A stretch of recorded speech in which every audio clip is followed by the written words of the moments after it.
Hello and welcome to the Your Parenting Mojo podcast. Around 18 months ago, I posted in the free Your Parenting Mojo Facebook group asking what questions listeners have that they would like me to answer in an episode. Listener Roberta submitted this question. Hello, my name is Roberta Pereira and I'm in New York City. So, as parents, we are faced with so many decisions about our children. And I'm wondering what decisions actually matter. So, in terms of looking at the research, what are the things that are going to have the greatest impact on their lives? A year ago, I released the first of 2 episodes in this mini-series. I dug into the ways we can understand what's really important as we raise our kids after they leave the first year of life. And I want to briefly recap what we discussed in that episode about how much overall impact we can have on our children's lives. And then we'll spend our time today looking at the top 5 things that I think are really important for baby's first year. So whether you're expecting a child or you have one already under the age of 1, this episode is for you. So in our first episode on this topic, we began by looking at the many times that the idea of what constitutes being a good parent has changed over the years. That's because the decisions we make in our parenting are ultimately about what we think it takes to be successful in our culture, as well as the culture we would like to try to create. So as our culture changes, we see advice to parents change as well, often completely reversing direction. Sometimes this happens because we gain new knowledge about how our bodies work, which is behind the American Academy of Pediatrics' reversal on advice to parents that young children should not eat peanuts, after finding that children who ate peanut butter had lower instances of peanut allergies. Sometimes these changes happen when organizations realize that nobody is following their advice. The American Academy of Pediatrics adjusted its screen time guidance upward after it realized almost nobody was following its very strict guidelines.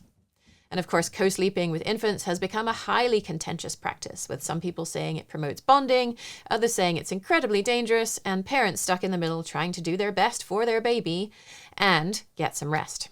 Different policymakers will read different studies and reach different conclusions, which is why Australia promotes safe co-sleeping, while the United States perceives it as inherently dangerous.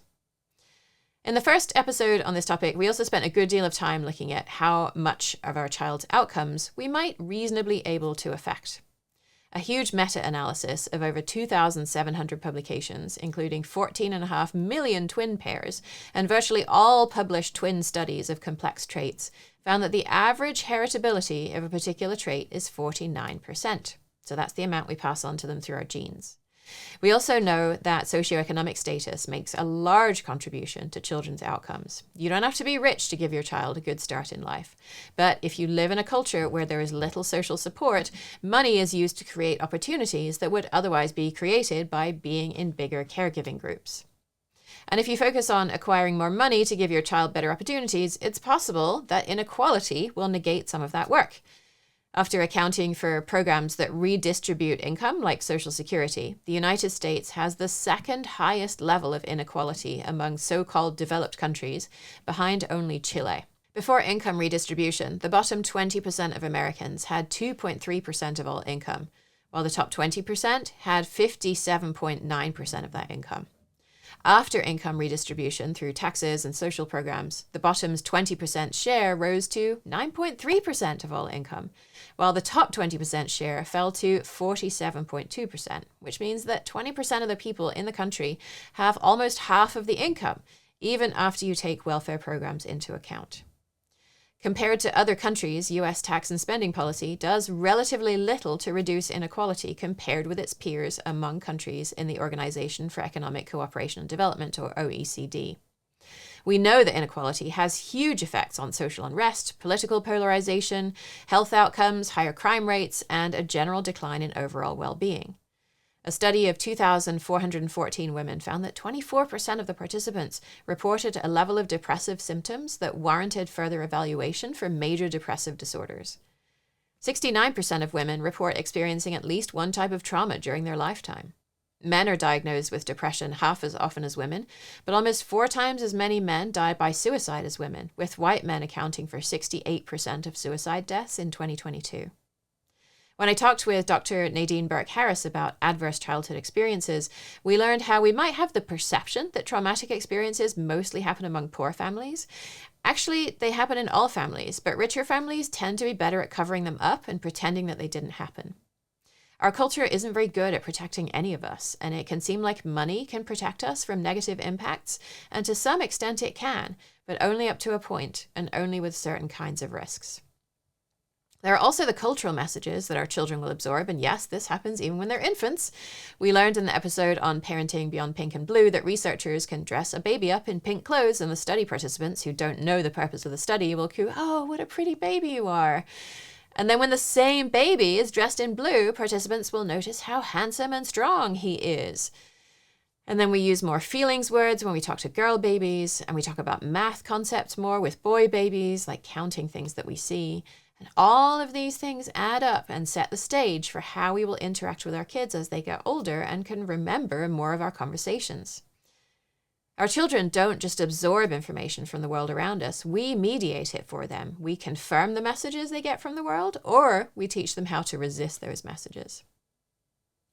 In our last episode, we also heard from parent Janu, who was successful by all the usual metrics researchers use to measure success. She graduated from high school and college with good grades, became a lawyer, got the kind of corporate job that parents think about when they say they want their children to have a good life. But when I first met Janu, she was in full-on burnout. She took a leave of absence from work to recover. I mentioned that she'd joined the Taming Your Triggers workshop to find new tools to help her deal with her children's difficult behavior, and she found what she called a garage full of festering garbage of difficult feelings and unmet needs. Some of that garbage came from the lack of support she had during the pandemic and working in a job that didn't fit with her values and working so many hours that she couldn't be with her kids in the way that she wanted. But it also went back to her own childhood. Her parents were good parents. They were successful by all measures that researchers look at. And they raised a successful-looking daughter who was falling apart on the inside. We wrapped up the explanation part of that episode before we got to the list of 5 things that really matter for older children by saying that when we ask what really matters, what makes a difference in a child's outcomes, we're really asking how we can raise children in alignment with our values. And I think I said it pretty well in that last episode, so I'm going to say the same thing again here. I know some of you will be listening to this and thinking, but I do want my child to do well in school and go to college and have a good career and be able to buy a house and get married and have children. And I hear that. And I also know that many of you want more than that for your children. I know I do. And if we want our children to feel fulfilled and to be happy in themselves without needing a degree from a specific university or a high-paying job in a specific field or a huge house, but just in being in themselves, and if we want them to be in relationships where they feel truly equal to their partner and to have an intrinsic sense of their own worth so they can sit still doing nothing and not feel guilty about it, and to have a deep sense of joy in life and see the suffering and be able to cope with the suffering and do work so hopefully there will be less suffering in the world and more joy for everyone, then I don't think we can look to the old tools that were designed to get us academic success and a job and a house and a marriage to get us there. And I 100% acknowledge this is a value choice. If you value different things than I do, your list of things that really matter will be completely different. But if the list of ideas that I value sounds a lot like what you want for your child, then I think there are some things that you can do to help make that happen.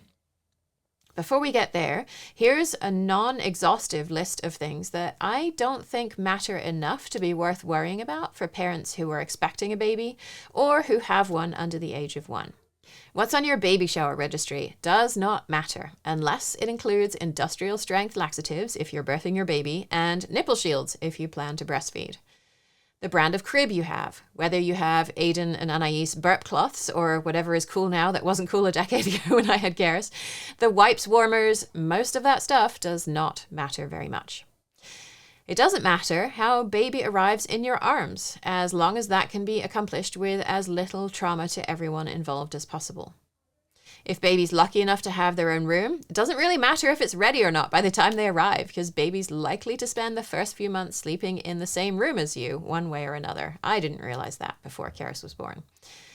It doesn't matter if you get the special black and white baby mobiles because infants can't see color yet. It doesn't matter if you get the toy subscriptions that are supposedly timed to their developmental milestones or not. It's unlikely that we would have survived as a species if our development was so dependent on being exposed to specific toys at specific times. Your baby is going to get just as much out of playing with simple things that you have around the house as toys that you buy. It doesn't matter if you're partnered or not, if you find the relationship you're in to be fulfilling, and if you have enough support if you're a single parent. It doesn't really matter if you or anyone else speaks to them in a second language, unless you and your family speak it regularly and plan to keep on using it after the infant phase, because otherwise they're going to forget it anyway. Doesn't make any difference to their long-term outcomes if you do baby sign language with them. There's actually research on that, to which I metaphorically screamed at my computer, "That's not the point of baby sign language!" The point of baby sign language is to make the period when the child has strong opinions about how they want to do things, but doesn't yet have the oral motor skills to produce words easier, so they can tell you about things that are important to them. So that may matter a lot to kids who have very strong ideas about how things should be done. But it doesn't matter for their long-term outcomes or even their long-term sign language skills, because they're going to forget it all anyway if you stop using it when they start talking. For the most part, it doesn't matter very much when your child hits developmental milestones. And I want to spend a little bit of time on this because we looked at it in the second of the 2 episodes on the Wonder Weeks, and it's also relevant here. So if you follow a book or an app like the Wonder Weeks, you'll probably know they like to tell you what developmental milestones your child is approaching. And in the case of the Wonder Weeks, the authors state, quote, "With each age-linked leaf, we include a list of things that a baby could do for the first time at that earliest possible age." Not all babies will do all the skills that appear on the list. In the Wonder Weeks episode, we looked at the example of Dr. Emmy Pickler's work, which found that babies who aren't propped into a sitting position tend to achieve the sitting unassisted milestone way later than babies who are propped. That's because if babies who aren't propped up have to get into a sitting position by themselves, it takes a lot longer for them to build up the strength to push themselves up than it does to just hold themselves up once they've already been sat up by an adult. A baby who isn't propped to sit isn't experiencing any delay that really matters. There's also a lot of variation in when different researchers say babies should be able to achieve different milestones, with one author saying babies should be able to turn from their back to their side at 18 weeks. Another says this happens at 28 weeks. Estimates on when children will start to walk vary between 49 weeks and 70 weeks. And this is important because we're balancing concerns about whether we can help our child's development if we know they're about to be able to do something, with how much we might worry if they can't do something until later. Parents who are relatively advantaged and want to give their child the best possible start to life often want to know what change is coming, which is what the Wonder Weeks gives you, so they can proactively do everything they can to support baby's development. The milestones published by an organization like the US Centers for Disease Control are looking to catch children who should have already passed a milestone and haven't. And it might seem obvious that, of course, we want to know what's coming so we can support our baby most effectively. But if you spend time and energy worrying that your child hasn't met a particular milestone yet, when actually only a tiny proportion of babies do it at that age, you're wasting that time and energy. Books and apps like the Wonder Weeks will try to convince you that your input is critical to your baby passing the milestone, and preferably doing it on the early side. The Wonder Weeks book tells us that after 8 weeks, your baby may become bored if they always see, hear, smell, or taste the same old things. They crave variety. If they seem bored, keep them stimulated. Carry them around in your arms or move the position of their baby chair to give them different objects to look at. But how do I know if an 8-week-old is bored? Does an 8-week-old baby get bored of milk? When the book says that some babies will need a lot of time to complete their explorations, whereas other babies won't, how much time should I spend carrying my baby around? How many different objects do they need to look at? We have no idea. Comparing your baby to other babies doesn't usually help you, and it may end up hurting your baby. So we have friends who have a son who's 4 days older than our daughter, Karis. And both of his kids' parents are super physical, and he is super physical too. He passed all of his physical milestones early, and I noticed that I felt really jealous of his parents. Karis wasn't delayed in passing the milestones, but somehow I couldn't get over the jealousy that I felt every time they posted an update on social media about what he was doing. They were just celebrating what their baby was doing, but I kept comparing them and wondering why mine was behind. So while it doesn't matter when your child meets their milestones, as long as they're roughly in alignment with the CDC's guidelines, and remember, these guidelines are based on when 75% of children have achieved the milestone, not when all babies should be able to do it, which means 25% won't have passed the milestone by the age the CDC provides. It won't make any difference whatsoever in your child's outcomes when they pass them. The only reason it could matter is if there's a bigger reason why they might not be getting to milestones roughly in alignment with other kids. It's worth getting checked out if you think there might be a specific challenge that your child is having with mobility or language development or anything else. But for the most part, whether they're in the first or the 90th percentile for hitting milestones is irrelevant. Nobody's going to ask when they enter kindergarten how old they were when they first rolled over. Nobody cares in middle school how old your child was when they learned how to walk. You won't write the age that they said their first word on their college application if they go to college. But this is linked to an issue that does matter, which is number 7 on our list of things that I think do matter for babies. And this is when we start comparing our child to other children or to theoretical children who can pass their milestones by a certain date. We're setting up a habit, a pattern of interacting with our child. And that pattern can create shame. And so to be clear, I'm not saying that if you, or I for that matter, compared your baby with another baby when they were 6 months old, that they are doomed to feel a lifetime of experiencing shame. Far from it.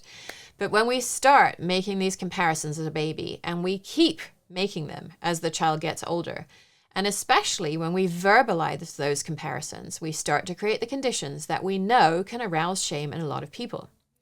So if you start by comparing the dates that your baby rolls over, crawls, and walks, and that progresses into thinking of this baby as the grumpy one compared with your older child who's the sweet one. When you try to potty train your baby early, because your neighbor's baby could pee on the potty at 12 months, so yours should be able to as well. And we tell our child, you're 18 months old. I've told you a million times not to hit me. You should be able to do what you're told by now. So we're creating a persona for our child that they will come to fulfill over time. And we're comparing them with a sibling or the neighbor's child or a theoretical child who should be able to do what we say by now. That's when we start getting into trouble. So to illustrate this, I'm going to ask you to bring someone to mind whom you think of as a good parent. It might be your own parent if you were lucky, or your sibling, or a friend. Imagine that person's child yelled at them one day and how that person would handle it. Maybe in your mind, they are always unflappably calm, always graceful, always ready with compassion, no matter what their child says. So just spend a second imagining that situation with that parent that you think of as a good parent and their child. And now, how does your parenting compare with what they do? The last time your child yelled at you, did you handle it as gracefully as the parent that you're thinking of would handle it? Or did you yell at your kids and do things that you knew weren't aligned with your values, even though you've told yourself and your kids that you won't do that anymore? Now, how do you feel? Do you feel inspired and motivated? Do you want to work more on yelling less at your kids? Or do you feel some shame because I asked you to compare yourself with this great parent and you don't measure up? The same thing happens for our kids when we compare them with a sibling who can do the thing we're asking, or the neighbor's kid, or a theoretically good kid who can do what we're asking.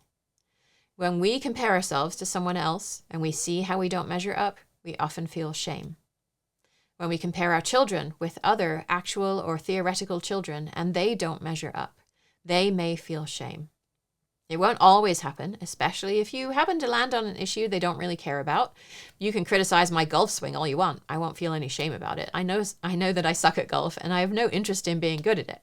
There's no part of my identity that's tied up in being a good golfer. If your identity is tied up with being a competent parent, that's when you feel shame. And if your comparison tells your child you don't approve of them or love them, and they crave your approval and love, when you threaten to withdraw that approval and love, they may well feel shame. And these comparisons are a habit that are ingrained in us by our culture through our parents, our schools, and the media we consume. The grades that we get in school compare our performance with everyone else's.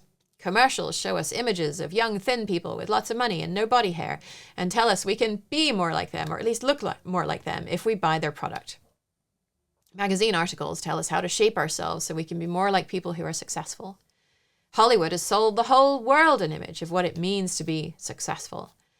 If we didn't feel shame, we wouldn't buy the product or the magazine or watch the movie. Somehow we believe that making the purchase will make us more like those successful people. Because this is also ingrained in us, it'll take work to do things differently. It might not matter if you compare your 6-month-old baby with your friend's baby, but if you don't see what's happening and find ways to interrupt that pattern by the time they're old enough to communicate verbally with you, then you may end up creating conditions that make it more likely that your child will experience shame. When instead you see the child who's in front of you and work to meet their needs, even if these are different from what most kids their age seem to need, then your child is going to be off to a much better start than most of us received. So that's the thing that I think is 7th on our list of things that really matter for babies. The 6th most important thing that I think really matters is childcare. Episode 81, way back in 2019, was on the topic of how to decide which daycare or preschool is right for your child. And as part of that, I looked at whether to sign up for daycare or preschool at all. Most of the evidence on the benefits of preschool looks at samples from families with low incomes, and often Black families, and compares the school readiness of children from those families who attended preschool with the children who didn't attend preschool. Because school is so heavily geared towards how white middle-class families and children interact with the world, it isn't super surprising that children from low-income and Black families are seen as less well-prepared.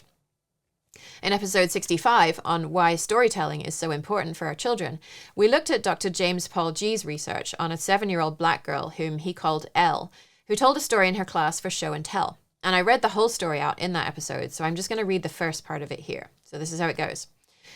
Last yesterday, when my father in the morning, and there was a hook on the top of the stairway, and my father was picking me up, and I got stuck on the hook up there. And I hadn't had breakfast. He wouldn't take me down until I finished all my breakfast because I didn't like oatmeal either. And then my puppy came. He was asleep. And he tried to get up and he ripped my pants and he dropped the oatmeal all over him. And my father came and he said, "Did you eat all the oatmeal?" He said, "Where's the bowl?" He said, "I think the dog." I said, "I think the dog took it." "Well, I think we'll have to make another can." And so I didn't leave till 7 and I took the bus, and my puppy, he always be following me. End of story. So my reaction to the story was very similar to Elle's own teacher's reaction. Her teacher was also white, and the teacher interrupted Elle with questions that showed the teacher did not understand the story. The teacher deemed the story incoherent, disconnected, and rambling. And eventually, Elle was sent on the basis of stories like this one to the school psychologist. Dr. G concludes, quote, "We are thus faced with 2 questions. First, how could a 7-year-old have produced such a remarkable narrative? And second, how could she, in producing it, have nonetheless failed?" And then he goes on to spend 16 pages doing an in-depth literary assessment of the marvelous narrative that Elle produced. So when school readiness means producing a simple linear story with a beginning, a middle, and an end, and enough background information that someone who didn't participate in it, like a white teacher, can follow, then you can see how a Black child who has never been to preschool might not be deemed school ready.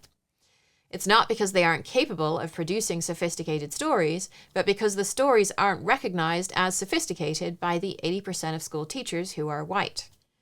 Rather than change schools to recognize the genius of multiple different types of communication styles, Black children are taught to communicate in a white style if they want to be deemed successful. Because so much of the research takes this perspective, it's hard to tease out whether there are any other benefits to preschool beyond preparing all children to act more like middle-class white children. I worked with Evelyn Nichols, who's director of the Mighty Bambini's Forest Preschool in Marin County, not far from where I live. And we used the research that there is available, along with her experience running a respect-based Reggio Emilia-inspired preschool for well over a decade, to develop a preschool visit checklist. It has a series of questions to ask when you're on a tour, as well as things you can look for to judge the quality of a setting. The categories we looked at included respectful, responsive caregiving, the program's philosophy, the rhythm of the day, how the environment is set up to be the child's third teacher, continuity of care, because staff turnover is a key indicator that staff aren't being treated well, which means children may not be treated well as well, relationship building care, group sizes, and child-to-teacher ratios, which are important in promoting relationships between young children and teachers, and whether the care is respectful of family situations. And these are all the things that we see that matter about a childcare setting. So if you go to the episodes page at yourparentingmojo.com and enter 081 to find that episode, you'll get the free downloadable checklist that you can take to your own childcare and preschool tours. Of course, you're looking at cost as well, and with that taken into account, the questions are going to help you to judge whether each setting is aligned with your values for childcare, so you can make the right decision for your child and your family. I know a lot of parents sign up for childcare because they're working outside the home and they have no choice, but there are also a subset who aren't in paid employment and who worry that their child won't get enough socialization if they don't enroll in childcare. There's nothing in the research to indicate that if you enjoy being with your baby all the time and you get out and spend time with other people, that being in a formal childcare program offers anything superior to that. If you can use a break and you know that you're a better parent when you've had time to yourself, then in the absence of a culture where that care is provided by our communities, by all means, sign your child up for childcare if you can find a setting that fits with your values. Just know that your child probably isn't missing out on anything important if you choose not to do that. So if your child is in childcare, the setting for that care is the sixth most important thing that can make an impact on a baby's life in their first year. The fifth most important idea, if you have a partner, is to think through how you're going to divide the workload of being a parent. You can start thinking about this even before you have the baby, which is something I never did. So who's going to get up with the baby in the middle of the night? If each of you gets leave from work, how will the arrangements change depending on who's working and who isn't? If you're both working, will you alternate nights where you get up when baby gets up? Will one of you take the 10 p.m. to 2 a.m. shift and the other 3 a.m. onwards shift? Will one of you sleep with baby some nights and then switch off? Who's going to deal with researching nannies or childcare centers or thinking about who in your family can help? Who will submit any applications that are needed? Who will do the pickups and drop-offs? Who will research doctors and take baby for their well child checkups? Who will be in charge of noticing that baby's growing and their old clothes don't fit them anymore and research and buy new clothes? Because each of these decisions helps set the stage for what will follow. When we're the one who does all the research on the childcare situation and we do all the pickups and drop-offs, the childcare provider sees us as the default parent, and so they don't call our partner. So when our child gets an ear infection and the provider wants the child to be picked up immediately, they call us and not our partner. It's our day that gets interrupted, our work that gets put on hold, or we try to do it at 10 p.m. after baby's finally asleep, or deadlines just slide. When we fill out that paperwork, whose name we put first matters. If we don't specify call dad when baby is ill, they'll call mom because they've been trained by the same systems that have trained us to default to mom being the primary caregiver. They expect mom to be their primary point of interaction. I've heard of families who put down dad's name and number as the primary point of contact, and dad does all the pickups and drop-offs, and still the director calls mom when the child is sick, sometimes even stating, the child isn't feeling well, so I thought they would want their mommy. Same goes for the doctor. If your phone number is listed first, they'll call you with updates. If only you know how to find the medical record card and how to access the online booking system to book appointments, and you communicate with the doctor, you're going to end up doing all of the doctor's visits and communication. If you start off noticing that baby is growing and needs new clothes, then your partner's probably going to assume you're going to keep doing that. Even if you've had an equal relationship up to this point, things are going to change after baby is here. Because women more often hold jobs that don't pay as well as men, when someone has to deal with appointments and pickups and drop-offs and buying clothes and all the rest of it, it's easy to assume it should be the person earning less money, because if the person who earns more money loses their job, the family's going to be in a more difficult spot. But is that the choice that makes the most sense for your relationship? Because you get to define that. You get to say that even though one person earns more money than the other, that you value your work equally, so you will take on childcare work equally as well.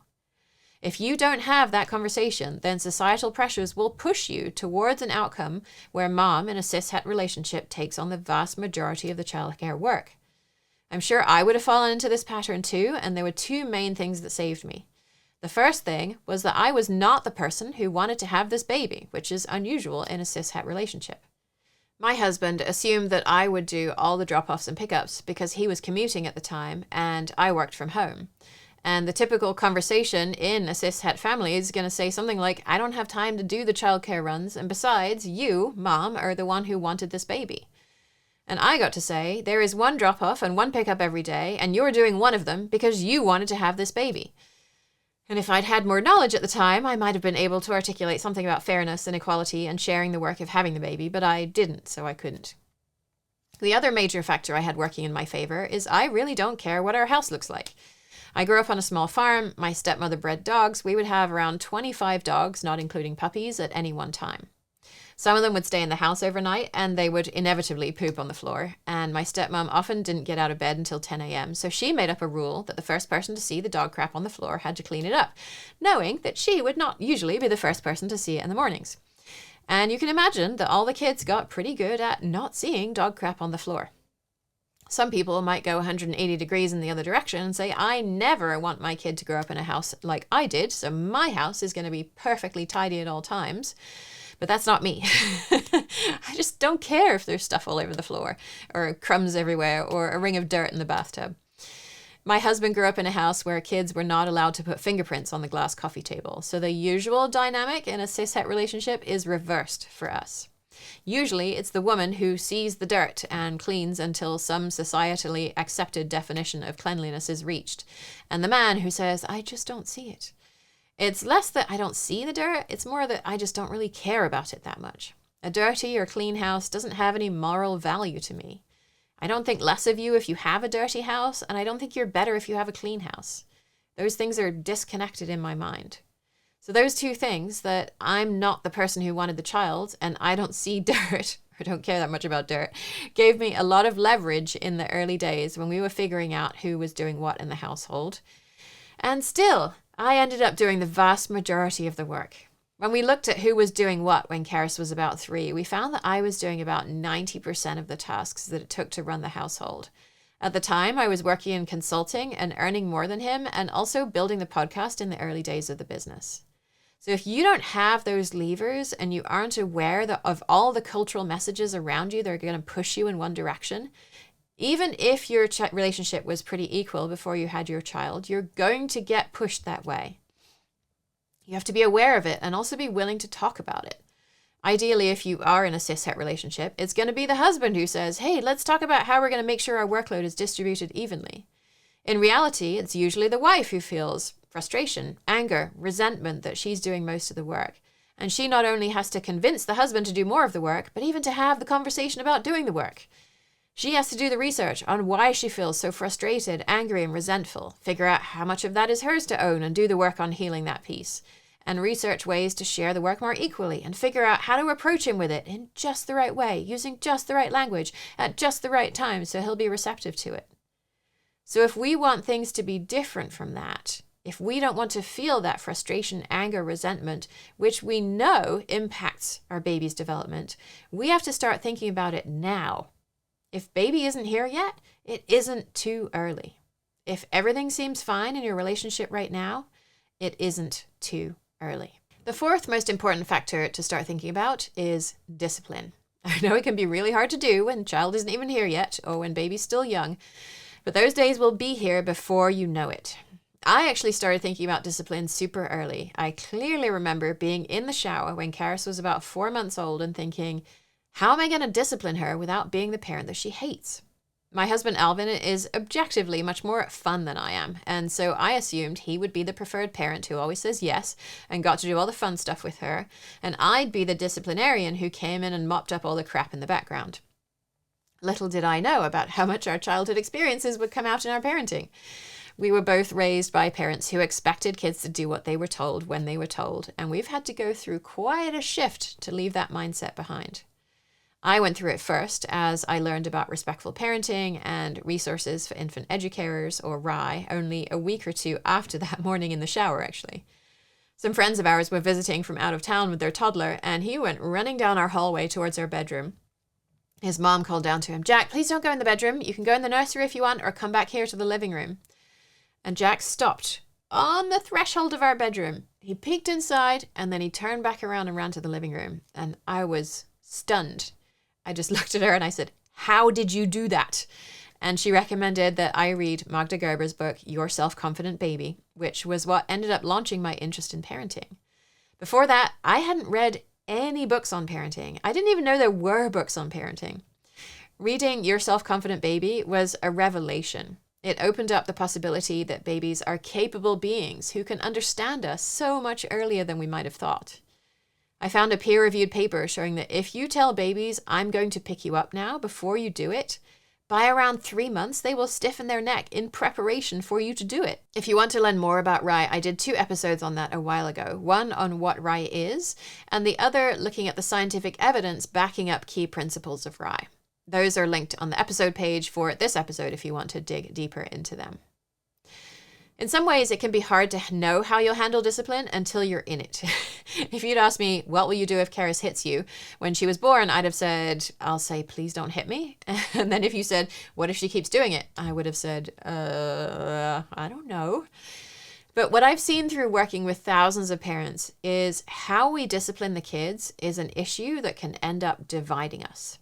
In a cis-het relationship, it's usually the mother who does the research on parenting methods because that's caregiving work that isn't valued in our culture, so it's considered beneath a man's attention and notice. We might tell ourselves it's just because we're interested and our partner isn't, but when there are millions of women who are the ones who are interested in understanding their kid, more than the millions of men that they're partnered with, it stops being about our individual preferences and starts being about the ways that we're taught to show up in our families. So when mothers are the ones doing the research and working to heal from the hurts that they've experienced so they can show up differently for their kids, and men just say, I want to parent the way I want without having to think about what I do and say, or when they don't have time to learn about child development. And when millions of men make the same choice, it isn't just a choice, it's what our culture has taught us is the appropriate thing to do. So if you're a female identifying parent listening to this and thinking, I don't know how I'm going to discipline, I'd better start reading about that, then that's part of this cultural process. If you send this episode to your male identifying partner and he says, I don't have time to think about discipline, or I guess I'll just do what my parents did because I turned out okay, or you can do the reading if you want to, you're the one who wanted kids after all, then that's cultural messages telling us what is our role and what is his role. So if you're parenting alone, you can think this through yourself, or if your co-parent is willing to engage, you can work through it with them and ask, what will we do when our child does something we don't want them to do? When it seems like all of our friends' kids can say please and thank you at appropriate times and use cutlery at the dinner table and say, may I please be excused before leaving, will we discipline our kids if they don't do that? One tool we can use to think this through is to imagine the child saying, but why does it have to be done like that? Even before they're old enough to ask. So parents of young kids often struggle to get their kids to sit at the dinner table until they're finished eating. When we imagine the kid asking, but why do I have to stay at the table? We might find we come up short. If their hands are reasonably clean and we can meet our need for connection with them, if they're just 3 feet away from the table, just as well as if they're sitting at the table, why do we have to require them to sit? My daughter often gets up and swings on her hammock at various points during her meal to get some wiggles out before she comes back and sits down again. Because I have the mental flexibility to see that her getting up doesn't impede my ability to meet my real needs, even if it isn't what theoretical good parents would do, then I find I don't have to use discipline. An even earlier struggle that happens in the first year is preventing the child from throwing food on the floor. We can often interpret that as a signal that the child is done eating, or they want our attention if we've been talking with someone else or busy with something else. That's the kind of situation where baby sign language can be super helpful. If the child can say, all done, then they don't have to throw food on the floor to get us to notice that they're done. If neither of those things seems to be happening for the child and we can't figure out why they're throwing food, we could put an old shower curtain under the chair so our need for ease in cleaning up is met. So whether or not we think we can have the flexibility to do that is something that many parents would be better off figuring out sooner rather than later. Because disagreements over discipline is one of the biggest sources of frustration, anger, and resentment in partnered couples' relationships. The sooner you realize that one of you wants the kids to toe the line and that doesn't sit right with the other one, and take steps to start addressing that, the better off you and your kids are going to be. If you were to spend baby's first year working on that, you'd be in a way better state by the time you actually need it. The third most important idea that matters for babies is to have a plan for at least some of the approaches you want to use to address the challenges you'll come to face in baby's first year. I don't know about you, but I spent weeks and weeks thinking about my birth plan and drafting multiple iterations of it, I imagine, because it seemed like something I could control. We do have one extra bedroom in our house, so I painted that as the nursery. I made some bookshelves. We got a crib from a friend and a huge garbage bag full of infant clothes from a friend who was done with them. We were lucky enough to have what we physically needed, and I figured the first year would be the hardest because all she would be able to do would be eat and poop and cry, and after that, things would get easier and we'd figure it out as we went. I had absolutely no idea that I didn't know what I didn't know, as Donald Rumsfeld might once have said. I didn't know that we wouldn't use our bedroom for the first 4 months because she'd be sleeping in our room. I didn't know anything about attachment relationships or how to create them, or especially how to create them without giving everything of myself to my daughter. I didn't know that babies experience our relationship primarily through touch in the early days, so how I touched her during a diaper change was just as important, if not more important, than how I played with her. I wish I'd known to consider these things before she was born, instead of spending so much time worrying about her birth plan. Karis was a first and only child, but one of the biggest things I see parents worried about before a baby is born is how the older sibling will react to the new baby.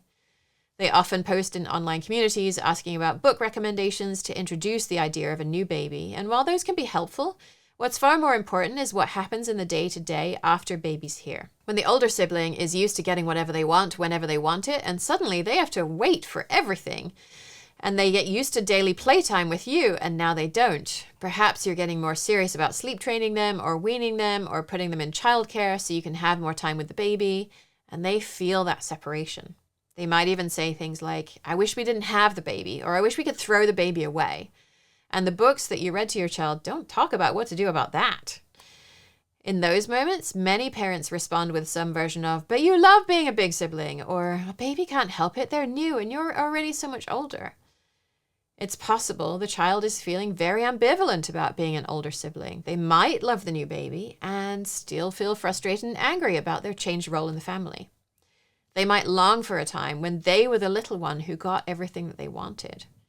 What's most important in those moments is that we truly try to hear what the older sibling is experiencing. If we're already feeling panicked about their relationship and we're catastrophizing about how they're going to have a terrible relationship as adults because of what's happening right now, the most helpful thing we can do is say something like this to our older child. "I can hear that you're having a hard time right now. It isn't easy being a big sibling, is it? I bet you miss the days when it was just us and we knew how to work together pretty well, huh? And now it must seem like I never have the time to do things you want to do when you want to do them. Is that right? I hear you. It's hard being a parent of 2 kids as well. I've never done anything like that before either. I'm figuring it out as I go as well.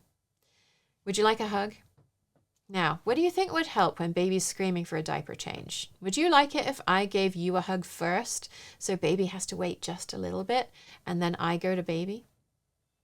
How different would it feel to receive that kind of message from your mother, from your parent?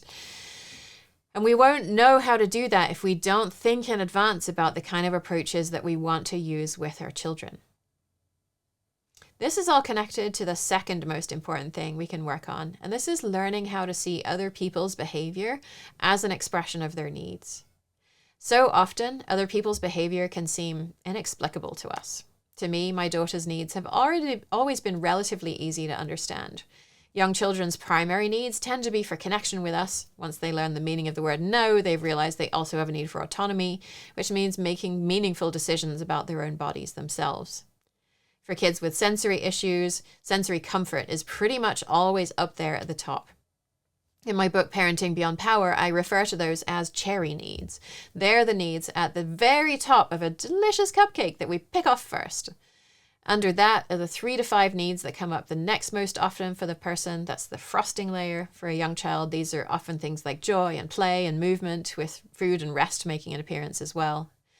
That's the frosting layer, and underneath are the other 40 or so things that might be possible, and the needs that make up the cake itself. And so your work is to look for the patterns that will help you understand what need is most relevant in the particular moment. So when your child starts jumping on the couch, are they doing it because they need joy, play, and movement? If so, and you don't want them to jump on the couch because it might break, you could redirect them to the bed if it's more solid, or perhaps time them as they run up and down the street. But if they're jumping on the couch to get your attention because you've been apart all day, suggesting they move to another room is probably not going to be successful. If you have needs for peace and ease and calm, then you might suggest you read a story to your child or have a hug. When their need for connection is met, they won't do things that annoy you in a bid for connection. The examples are more obvious when the child is older, but you can also imagine a child toward the end of their first year whom you've told not to stick their fingers in an electrical outlet 100 times already. It's definitely possible that an 8-month-old might not fully remember that you've told them not to do it. Then once they remember, they have to develop the self-control not to do what you've told them to do, which comes in stages and not all at once. Once they can talk, you might even hear them telling themselves not to do the thing before they internalize that voice. They'll be better able to remember and access the instruction when they're well regulated, so they've had enough rest, they aren't hungry, they haven't had a sibling poking at them all morning, you haven't said no to them 30 times already in the last hour, and so on. So there will be times when they do remember and times when they don't. And I know as a parent we tend to think, but I've told you 100 times already and you stayed away from it yesterday, so why can't you just do it today as well? And this is why that happens, because their capacity is different on different days, just like ours is too. And the example of a child jumping on the couch to get your attention is definitely relevant to babies who do things like pulling our hair and grabbing our glasses. Of course, there are times when they're doing it because they're curious about your hair or your glasses, and there are also times when they're trying to get our attention so they can meet a need for connection. Your pattern-seeking abilities are going to help you to tease that out. So if you've been apart from your child all day, you could hypothesize that they have a need for connection. It turns out we can use these tools with our partners as well, and with other people in our lives. So when your partner is doing things you find irritating, there is a reason for that. They're doing it to meet a need. I can't tell you how common it is for one partner to pick a fight with the other because they have a need for connection. Because we don't know how to identify our needs, we end up throwing spaghetti at the wall, picking random strategies that we think will help us, and very often they not only don't help us, but they create disconnection. We may pick fights because we see how disengaged our partner is, and we worry that we're losing them. The fear of losing our parents' love and affection was so terrifying in childhood, and our partner's disengagement reminds us of that. We sometimes pick fights with them as a way of getting them to engage, because having them engaged and yelling at us is better than having them disengaged. And you might hold that little nugget in the back of your mind as well. When it seems like your child starts doing things deliberately to provoke you, they may be trying to regain connection with you. So when your partner does something you find irritating or just mystifying, you might ask, what needs are they trying to meet by doing this? Yes, it's definitely true that some of the reason male partners particularly disengage from caregiving tasks is because they don't think they should have to do it, as we've mentioned. Some of the reason that happens is because where we do get leave from work, women usually get more of it than men. So in a cishet relationship, the mom is spending more time with baby, comes to learn a bit more about what baby's cries mean and how baby likes to have their diaper done and what toys they like to play with. Especially if dad is working and mom is the one who's getting up with baby in the night, mom becomes more able to settle baby down again. There can be a complex interplay of what's known as weaponized incompetence at play here as well, where dad becomes markedly less able at doing things at home than he is at work. This drove me absolutely batty when Karis went through her 4-month sleep regression, because until that point, we'd been able to put her down to sleep pretty easily, and she would just soothe herself to sleep. All of a sudden, she would scream bloody murder if we didn't hold her and bounce her for half an hour when she settled, and then ease her gently into the crib and slide our hands silently out from underneath her and sneak out of her room, avoiding the squeaky floorboards. My in-laws were staying with us at the time, and Grandpa could put Karis down successfully. I did it successfully. And when my husband would try, he would bounce her up and down a dozen times, put her down, not roughly, but definitely not gently, and definitely not silently, in her crib, and he would walk out as she was already crying, say, I can't do it. And I knew in that moment he was doing it on purpose. And I even told him at the time, which he denied. I didn't know the term weaponized incompetence at the time, but that's what he was doing. So why was he doing it? Most likely it was a need for ease. It was easier to have me and Grandpa take care of it than for him to do it. And I have to speculate because when I mentioned it now, it's like he doesn't remember it happening. The things I most remember from his maternity leave were that he would cheerfully bring me anything that I asked for. And then he would either disappear for hours on end to do long training rides for a century ride that we'd done together the year before, or he'd be watching Game of Thrones or the Tour de France. Even now, every year when the cycling race comes on the TV, I get flashbacks to that period a decade ago.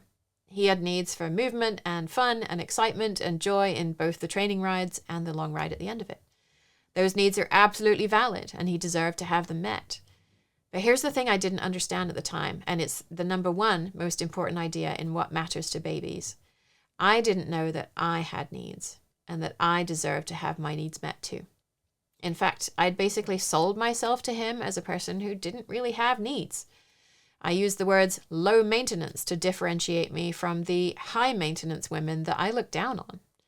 I told him that he didn't have to second guess me, that if I said I didn't want flowers for Valentine's Day, that meant I actually didn't want flowers for Valentine's Day.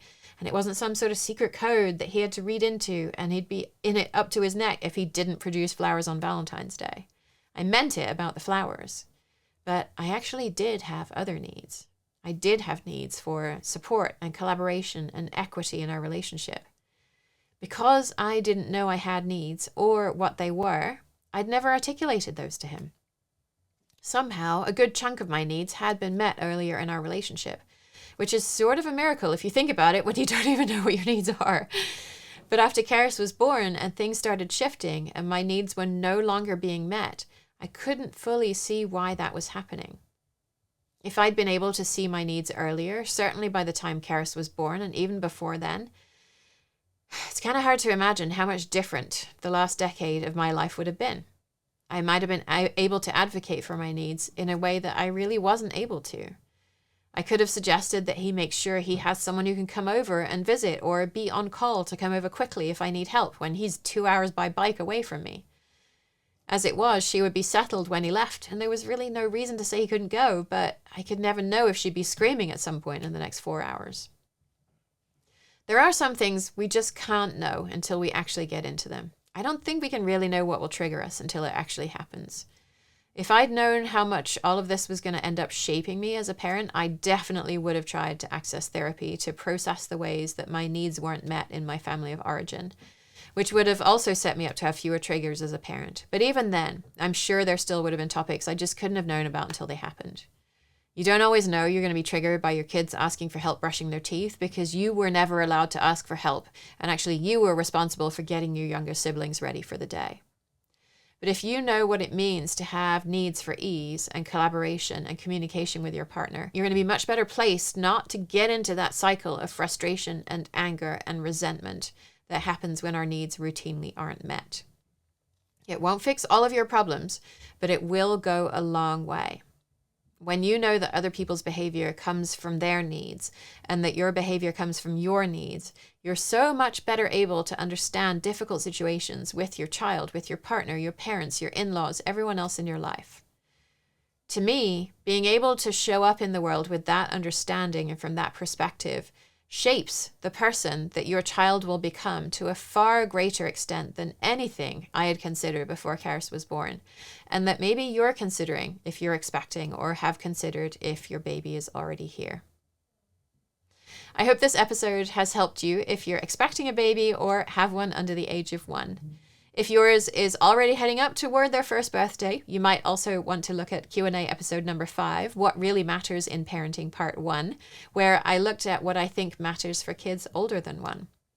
And if you'd like to submit your own question for me to answer, you can do that at yourparentingmojo.com/question.